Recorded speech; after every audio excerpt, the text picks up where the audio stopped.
नमस्कार, आप देख रहे हैं न्यूज 18। मैं हूं आपके साथ मेनका चौधरी। बड़ी खबर बलिया से, जहां पर बीजेपी विधायक केतकी सिंह की हत्या की धमकी दी गई है।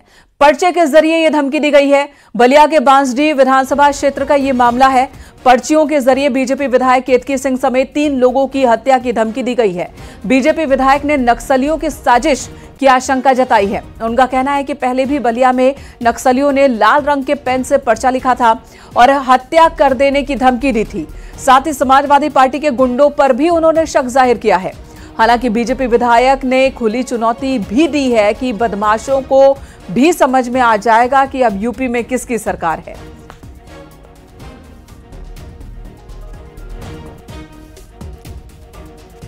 फिलहाल वो चिट्ठी भी आपको दिखा रहे हैं। इस चिट्ठी को चस्पाया गया था जिसपे जान से मारने की धमकी दी गई है। बीजेपी विधायक केतकी सिंह समेत 3 लोगों को और साथ ही 10 रुपए का नोट भी इस पे लगाया गया है। वहीं विधायक का कहना है कि वो किसी से डरने वाले नहीं हैं। उत्तर प्रदेश में योगी आदित्यनाथ की सरकार है और ऐसे में अपराधियों को डरने की जरूरत है। मैं ये सोचती हूँ, क्योंकि जब हमारा क्षेत्र रहा है, नक्सलाइट एरिया रहा है और नक्सली पूरी तरह से ख़त्म हो चुके थे, उनको हमारी सरकार ने बेरोजगार कर दिया था, योगी आदित्यनाथ जी की सरकार ने। अब लोकसभा चुनाव जब से बीता है तब से इनको ये लग रहा है कि हमारा अवसर वापस आ सकता है, हमारा रोजगार वापस आ सकता है, इसलिए ये वापस पनपने का प्रयास कर रहे हैं। और मेरा नाम लिखना, ये खुली तौर पर ये चैलेंज देना चाहते हैं सरकार को कि हम जो चाहेंगे वो कर लेंगे। तो मैं इन्हें याद दिलाना चाहती हूँ कि योगी आदित्यनाथ की सरकार है और आप नाम लेने के लिए भी आप स्वतंत्र नहीं हैं। आप सपने में भी इस तरह की घटना को अंजाम देने का नहीं सोच सकते।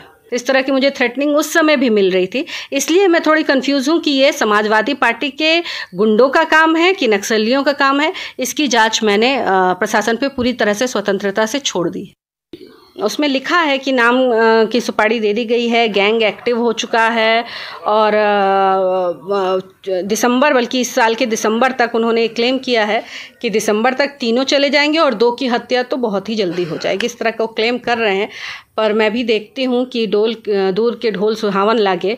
आओ बाबू, समझ में आएगा कि किसकी सरकार है और किसके साथ पंगा लेने का काम तुम कर रहे हो। खुद ही क्षत्रिय है, बिल्कुल निश्चित तौर पर। और डर और मेरा तो दूर दूर तक कोई नाता रहा ही नहीं। अगर डरती तो उसमें कभी आती नहीं मैं राजनीति में। खुलेआम चुनौती देती हूँ कि जिसको करना है, जिसने माँ का दूध पिया है, आमने सामने आके करना, पीठ पे खंजर घोंपने का काम नहीं करना। छत्री हूँ, चैलेंज देकर कहती हूँ, आमने सामने आकर जो करना है करना, पीछे से नहीं करना। इधर कोलकाता में महिला डॉक्टर की हत्या के बाद देश भर में लोगों में गुस्सा देखा जा रहा है। संभल में महिला डॉक्टर्स ने कैंडल मार्च निकाला, आरोपी के खिलाफ सख्त कार्रवाई की मांग की है, साथ ही सुरक्षा बढ़ाए जाने की मांग की। मेरठ मेडिकल कॉलेज में चिकित्सकों की हड़ताल जारी है। डॉक्टर्स ने नो सेफ्टी नो ड्यूटी का नारा लगाया, साथ ही कोलकाता की घटना को लेकर कैंडल मार्च निकाला।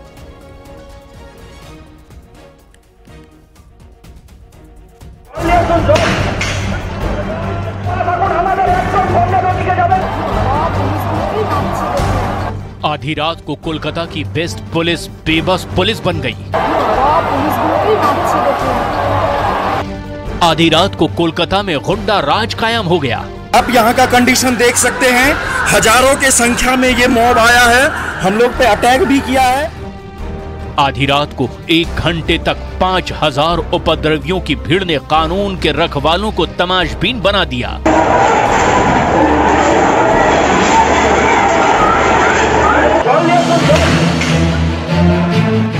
कल शाम को ही बंगाल की सीएम ममता बनर्जी ने बांग्लादेश से बंगाल की तुलना की थी। कहा था कि बंगाल में बांग्लादेश जैसा माहौल तैयार करने की साजिश हो रही है। इन लोगों ने हम लोग पे अटैक किया, अभी हम लोग छुप के दौड़ के सभी भागे हैं। कल शाम को ही ममता बनर्जी ने कोलकाता पुलिस की शान में कसीदे पढ़े थे, तारीफों के पुल बांधे थे, कोलकाता पुलिस को दुनिया की बेस्ट पुलिस करार दिया था।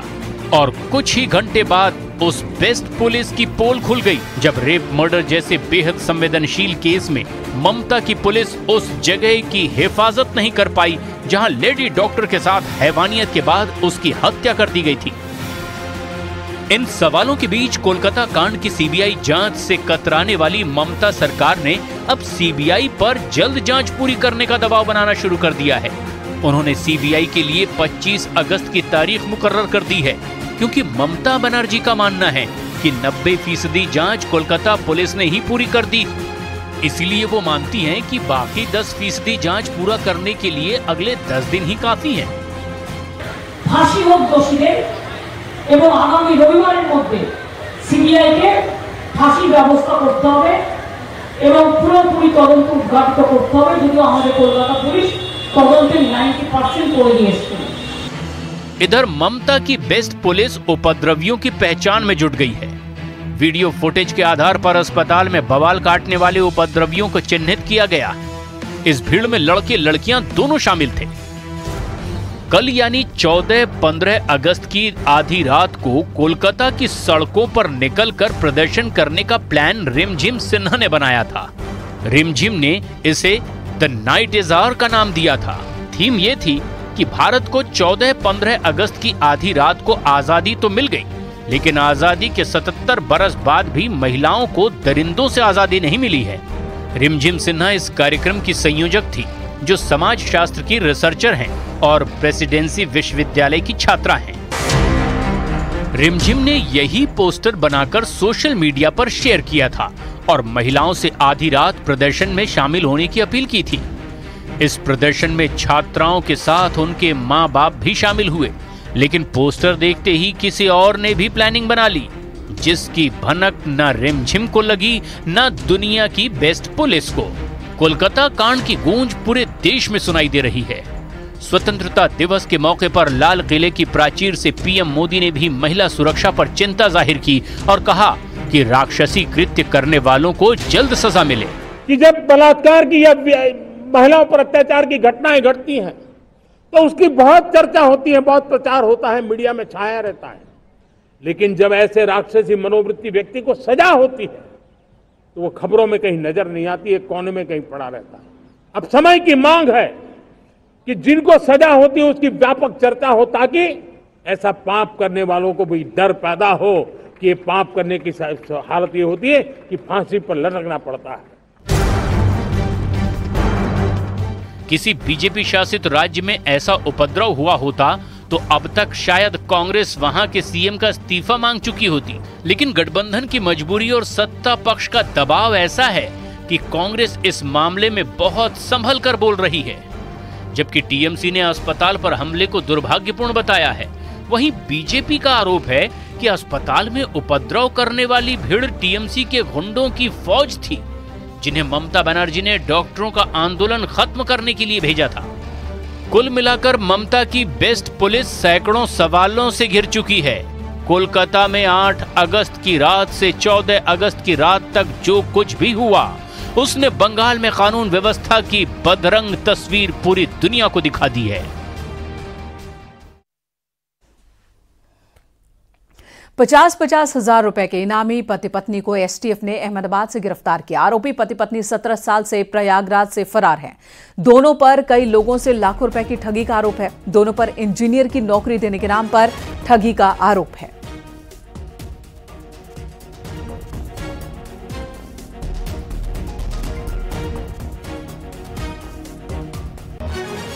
इधर गोमती नगर में रिवर फ्रंट और अंबेडकर पार्क के सामने हंगामे के मामले में पुलिस ने कार्रवाई की। पुलिस ने हंगामा करने वाले 23 लोगों को गिरफ्तार किया है और एक कार और 11 बाइक जब्त की है।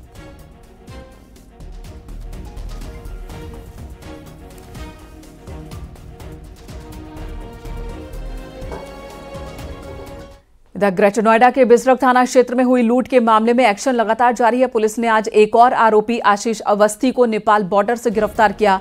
आशीष बॉर्डर से भूटान भागने की तैयारी में था। पिछले दिनों पुलिस वालों ने एक कैब ड्राइवर से 7,000 रुपए कैश लूटा था, जिसमें चौकी इंचार्ज के साथ 2 बाहरी लोग भी थे। पुलिस ने पूरे मामले में अब तक चौकी इंचार्ज समेत 5 लोगों को गिरफ्तार किया है। मामले को छिपाने को लेकर पुलिस कमिश्नर ने थानेदार समेत कई अधिकारियों पर एक्शन लिया। लूट के आरोपी दारोगा को बर्खास्त किया गया है।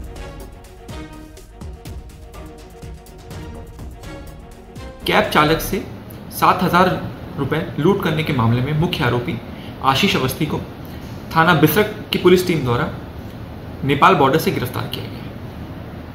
वह पिछले कई दिनों से फरार चल रहा था और कभी हरियाणा, उत्तराखंड, उत्तर प्रदेश और नेपाल में बीच बीच में जाकर वो अलग अलग जगह पर रुक रहा था। वह भूटान भागने की फिराक में था और लगातार पीछा करते करते उसको बीच में ही नेपाल के बॉर्डर से गिरफ्तार किया गया। लखनऊ में अवैध ऑक्सीटोसिन इंजेक्शन की तस्करी करने वाले गिरोह का पर्दाफाश हुआ। एसटीएफ ने अवैध ऑक्सीटोसिन इंजेक्शन ले जा रही कार का पीछा किया और इन्हें पकड़ा है। 2 लोगों को गिरफ्तार किया गया है। इन्होंने अपना जुर्म कबूल भी कर लिया है। गिरफ्तार आरोपियों की निशानदेही पर 36 पेटी ऑक्सीटोसिन इंजेक्शन बरामद किया गया, जिसकी कीमत 1,37,00,000 रुपए बताई जा रही है। पशुओं का दूध निकालने, सब्जियों फलों को कम समय में पकाने में ऑक्सीटोसिन इंजेक्शन का इस्तेमाल किया जाता है। आरोपी बिहार से इंजेक्शन मंगाते थे। एसटीएफ ने आशियाना इलाके से इनकी गिरफ्तारी की है।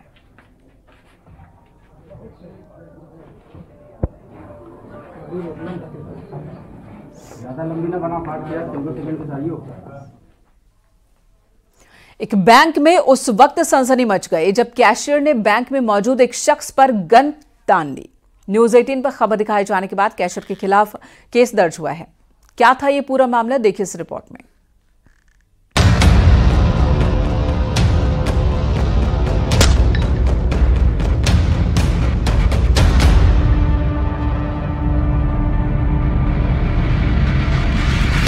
ये वो वीडियो है जिसने देवरिया में मचा दी थी सनसनी। देखिए कैसे बैंक में एक कैशियर ने एक शख्स पर गन तान दी थी। ये सीसीटीवी तस्वीरें बैंक की है। अब इसी के आधार पर केस दर्ज किया गया है। इन वीडियो में सारी घटना साफ साफ दिखाई दे रही है।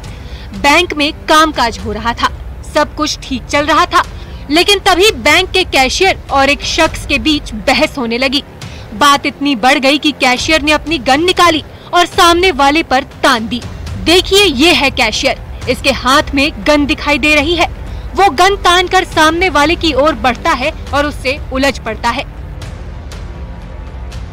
बैंक में मौजूद कुछ लोगों ने इसे समझाया, जिसके बाद मामला शांत हुआ।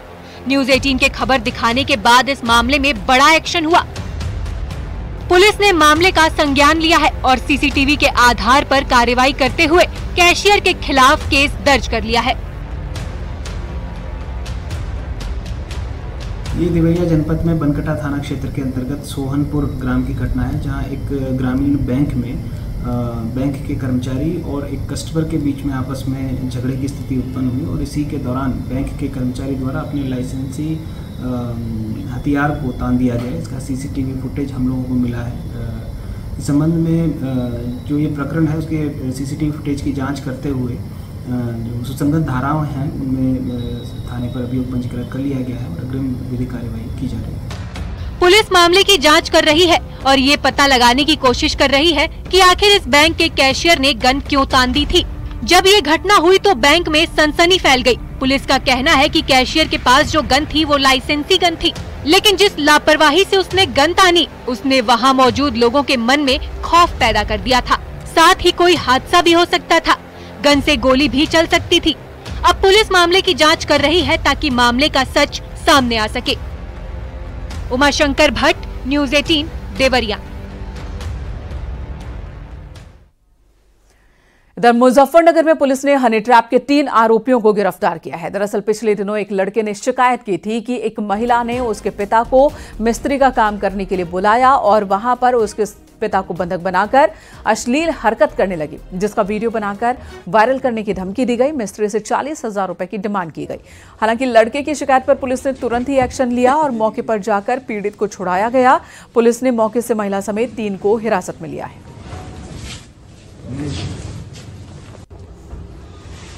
ये कल थाना खतौली पुलिस को सूचना प्राप्त हुई कि एक व्यक्ति के पिता को धोखे से एक महिला ने अपने घर बुलाया है चिनाई का कार्य करने के लिए और फिर उसके बाद में उनको वहाँ पे बंधक बना रखा है और उनको ये बताया जा रहा है कि आपके पिता का हमने अश्लील वीडियो बना लिया है आपत्तिजनक स्थिति में और अगर आप हमको पैसा नहीं ला के दोगे तो हम इसको वायरल करा देंगे और आपको मुकदमे में भी फंसा देंगे अगर आप कहीं इसकी शिकायत करोगे तो।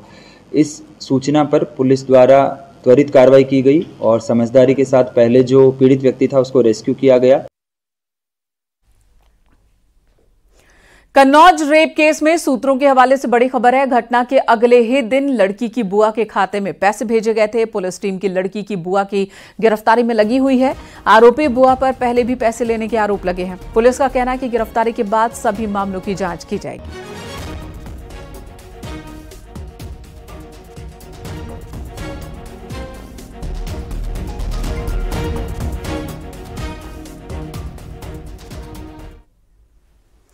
कन्नौज रेप कांड में एसपी नेता नवाब सिंह यादव का नाम आने पर अखिलेश यादव ने बगैर किसी का नाम लिए तंज कसा है। अखिलेश यादव ने कहा कि आजकल कन्नौज का बहुत ही हेडलाइंस में है और इसके लिए सरकार को उन्होंने धन्यवाद अदा किया, यानी कि उन्होंने कमेंट पास किया। डीएम एसपी सम्मान भी कर रहे हैं। बीजेपी वाले मिले हुए हैं। तमाम आरोप भी अखिलेश यादव की ओर से लगाए गए। आजकल कन्नौज बहुत हेडलाइन पर है, सरकार को बहुत धन्यवाद उसके लिए। सोचिए आप, डीएमएसपी सम्मान भी कर रहे हैं और बीजेपी वाले मिले हुए हैं कहीं ना कहीं। ये हमारे पत्रकार साथी सब जानते होंगे जो गए वहां रिपोर्टिंग के लिए।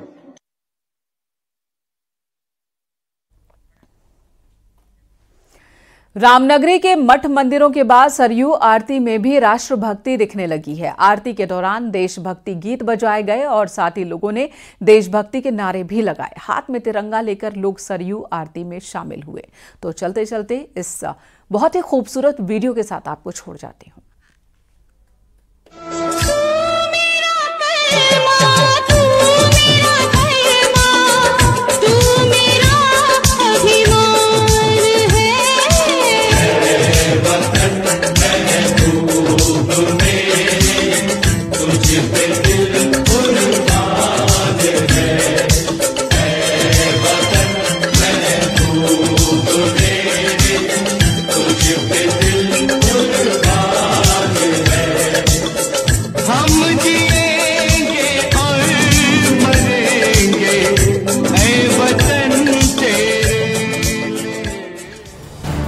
आप देख रहे हैं न्यूज़ 18 उत्तर प्रदेश उत्तराखंड।